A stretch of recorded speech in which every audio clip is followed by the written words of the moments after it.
jeunes femmes ont été assassinées sur le parvis de la gare Saint-Charles, vous le savez. Est-ce que la France est plus que jamais visée, Fabienne Keller? Alors cet acte a été revendiqué, même s'il y a encore des incertitudes sur sa nature réelle. Mais c'est vrai que sur tout le territoire ont eu lieu des événements absolument dramatiques. Juste à côté à Nice, il y a une bonne année maintenant. Moi, je voudrais saluer le sang-froid des personnes de Sentinelle. Ces militaires ont su réagir et ont peut-être évité quelque chose qui aurait été absolument dramatique. On était quand même dans une gare extrêmement fréquentée. Voilà, à la fois pouvoir faire la sommation et agir. J'ai compris que le militaire avait 19 ans. Chapeau et merci à eux qui, sur tout le territoire, nous rassurent, nous apportent cette sécurité républicaine que nous attendons de l'État. Fabienne Keller, l'autre actualité du jour, c'est le référendum en Catalogne. Le gouvernement catalan affirme que le oui l'a emporté à 90%. Quelle valeur a ce référendum ? Écoutez, c'est le peuple catalan qui a souhaité s'exprimer, qui évidemment s'est exprimé très très favorablement. C'est une grande source d'inquiétude en Europe. C'est pas le seul territoire qui souhaite avoir une indépendance. Je pense à l'Écosse, qui notamment à l'occasion des dernières élections législatives puis du Brexit, on a vu ça a ravivé les velléités de séparation. Il y a la question belge, la question des Flandres, il y a l'Italie du Nord. On peut être inquiet. Alors est-ce que ces volontés de s'identifier dans un territoire plus limité, est-ce que c'est le contrepoint de la mondialisation? Est-ce qu'il y a d'autres explications? En tout cas, on constate que c'est pas isolé, c'est pas qu'une affaire catalane. C'est un référendum qui a été marqué par des violences policières. Quel a été votre sentiment lorsque vous avez vu ces images qui ont lieu dans une démocratie au cœur de l'Union européenne?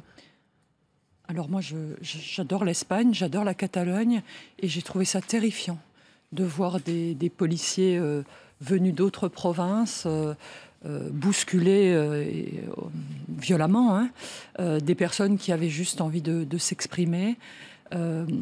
On sent bien que ça peut en aucun cas être la réponse en Europe face à une attente très très forte des Catalans de plus d'autonomie. D'ailleurs, je crains qu'on franchisse une étape dans l'escalade et qu'il y ait une déclaration unilatérale d'indépendance dès demain, puisque c'est possible dans le droit catalan. Mais est-ce que l'Union européenne doit réagir ? Alors l'Union européenne doit appeler à la paix civile. On retrouve d'ailleurs des fondamentaux de l'engagement européen, des valeurs partagées, essayer de rendre possible le dialogue. Mais c'est vrai aussi que c'est avant tout une affaire intérieure espagnole. C'est une affaire qui ne date pas d'hier. Donc toute la question, c'est d'arriver à trouver des médiateurs et des processus respectueux des deux côtés. Mais là, franchement, moi je ne suis pas sur le terrain, mais on sent que l'escalade est terrifiante et que tout le peuple catalan est mobilisé. Alors vous parliez, Fabienne Keller, d'autres régions, vous parliez de l'Écosse, de l'Italie, de la Belgique, mais ce courant identitaire, on le sent poindre aussi chez vous en Alsace, où des voix se font entendre de plus en plus nombreuses pour demander le retour à une région Alsace. Est-ce que vous êtes favorable à un nouveau statut institutionnel pour l'Alsace? Alors d'abord, je voudrais vous corriger, si je peux me permettre, il n'y a pas de souhait d'indépendance de la part de l'Alsace, bien au contraire. Mais il y a un courant identitaire qui se fait entendre de plus en plus fort. Relayé par les élus d'ailleurs. Pour des raisons historiques, l'Alsace est extrêmement attachée à la République française. L'Alsace a beaucoup souffert de ces alternances allemandes françaises, des guerres. Je rappelle que tout le monde était soit résistant, soit en relais de force, lors de la dernière guerre mondiale. Donc je crois qu'il faut distinguer la situation de l'Alsace. C'est une région qui a tout simplement un caractère fort. J'ai envie de dire, c'est comme les Bretons ou les Corses. Donc il y avait, il y a quelques années, un projet de fusion de 3 collectivités, la région Alsace à l'époque, et les 2 départements Haut-Rhin-Bas-Rhin. Ce projet a échoué sur le référendum. Et nous voilà une grosse année plus tard, avec le gouvernement de M. Valls, qui veut d'abord supprimer les départements, qui finalement décide de faire des grandes régions, et qui nous inclut dans cette méga-région qui va de Charleville-Mézières à Mulhouse, 450 km, qui ne correspond pas à la vie quotidienne ou aux échanges d'étudiants ou à la vie culturelle partagée. Et donc, il y a un grand mouvement demandant qu'on retrouve une échelle de proximité que je distinguerais des plus ultras, hein, qui ont une expression plus violente et revendicative, mais qui sont très minoritaires. Quel est votre avis? Il y a eu un appel décent, sans personnalité, de la société civile alsacienne, hein, qui demande le retour à cette Alsace. Les 2 présidents des conseils départementaux y sont favorables. Est-ce que vous y êtes favorable? Alors là, je suis favorable à ce que l'Alsace puisse retrouver les compétences et le rayonnement qu'elle avait avant la construction de cette grande région. C'est très attendu par l'ensemble de la population, mais sur un mode qui n'a rien à voir avec la Catalogne. Vous voyez bien que Philippe Richert, qui vient de démissionner de la région Grand Est, a démissionné aussi en partie parce qu'il vivait mal la pression des élus pour que l'Alsace redevienne l'Alsace. Est-ce que vous le comprenez ? Alors, je l'ai vécu en quelque sorte à ses côtés, puisque moi aussi j'ai porté le référendum et le oui à la création de cette collectivité unique. C'était un beau projet, hein. 3 collectivités remplacées par une seule sur un territoire cohérent. Et puis le gouvernement de Manuel Valls décide de ces méga-régions plutôt pour afficher quelque chose que par certitude de leur efficacité, hein, et de leur cohérence. J'observe que M. Le Drian, sur le projet Bretagne-Pays de Loire, a obtenu que les régions ne soient pas modifiées, restent à une échelle plus humaine. Puis Philippe Richert a été candidat pour cette grande région et a été amené à porter la réorganisation, la restructuration, l'éclatement des services sur plusieurs capitales, parce qu'il y a plusieurs centres, hein, plusieurs métropoles. Qui voyez-vous en 2 mots là pour le remplacer? On parle de Valérie Debord et de Jean Rottner. Vous avez une préférence? Écoutez, il y a... Alors d'abord, je suis alsacienne, donc j'aimerais bien que ce soit un Alsacien, bien sûr. Donc, M. Rottner. Donc, M. Rottner. Mais c'est l'Assemblée du Conseil régional qui va en décider. Un dernier mot, Fabienne Keller, sur cette question de votre région. Roland Ries, le maire de Strasbourg, exerce son dernier mandat. Est-ce que vous serez candidate, vous, au municipal de Strasbourg en 2020 ? Écoutez, c'est trop tôt pour le dire. Moi, je suis très attachée à ma ville, très investie. J'y dirige l'opposition. J'y anime l'opposition, mais vous c'est trop tôt. 3 ans, franchement, en politique, c'est l'éternité. Fabienne Keller, Gérard Larcher va être élu, sans doute, aujourd'hui président du Sénat. C'est l'assurance d'une opposition intelligente, comme il dit. C'est l'homme qu'il faut pour le Sénat. Gérard Larcher est d'abord quelqu'un de très expérimenté. Il a été ministre, déjà président du Sénat. Et puis c'est surtout un rassembleur. Un homme qui écoute, un homme qui aime... qui respecte chacun sur tous les bancs. Et puis, il dirige aussi, bien sûr, la majorité sénatoriale. Et c'est important que cette majorité puisse être force de proposition. Pour ma part, moi, je suis très clairement constructive. Et je souhaite, et je ne doute pas que le Sénat sera attentif, par exemple, sur la loi sur le terrorisme, sur le budget, à faire des propositions qui permettent d'améliorer les textes. Justement, Fabienne Keller, vous dites que vous êtes constructive. Aujourd'hui, le groupe constructif va voir le jour ici au Sénat, et vous n'y êtes pas. Pourquoi? Alors nous étions une quarantaine de sénateurs avant l'été qui nous réunissions. C'était plutôt des personnes qui avaient soutenu Alain Juppé ou Bruno Le Maire. La grande majorité d'entre eux ont souhaité rester dans le groupe d'origine, pour lequel Gérard Larcher m'a donné des assurances d'ouverture et de respect de notre sensibilité.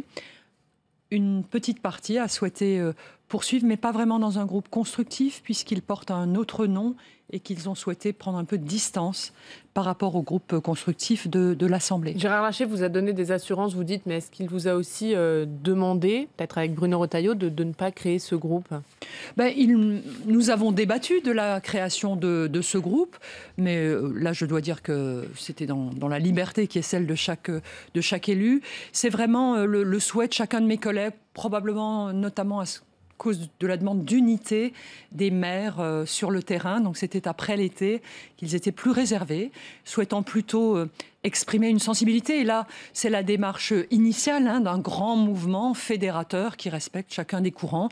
Gérard Larcher veut faire vivre cette manière de faire de la politique. Et comment la faire vivre, justement, cette manière de faire vivre la politique, par exemple, en vous donnant une des vice-présidences du Sénat? Est-ce que c'est une possibilité? Non, il n'y a pas eu d'échange de ce type.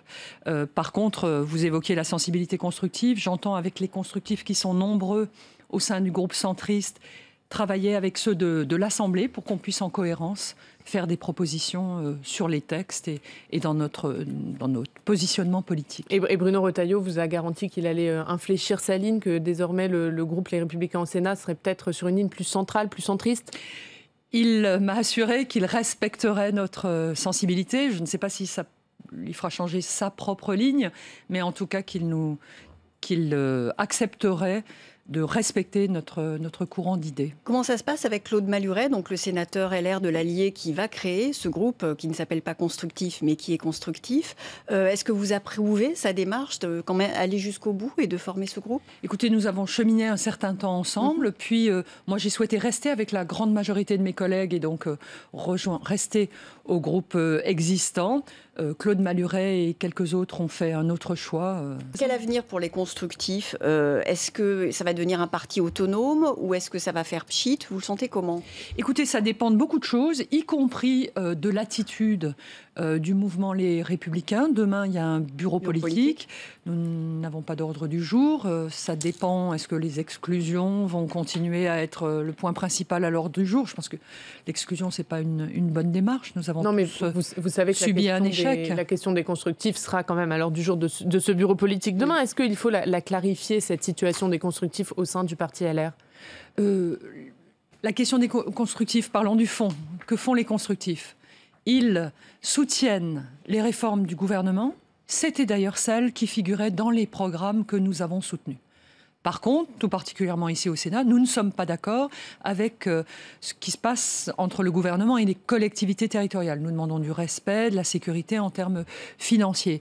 Est-ce que cela n'est pas acceptable au sein du mouvement Les Républicains? Oui, nous pourrons en parler. Vous voyez bien, Ben Keller, qu'il y a quand même un problème au sein des Républicains. Ce week-end, Daniel Fasquelle, qui est l'un des candidats à la présidence du parti, a appelé les autres candidats à refuser le parrainage des constructifs. Qu'est-ce que vous lui dites à Daniel Fasquelle? Je lui ai tweeté d'ailleurs que je me demandais si les Républicains n'étaient pas en train de devenir les repliés, en excluant tous ceux qui ont une voix un peu différente. Je trouve aussi que c'est pas très sport.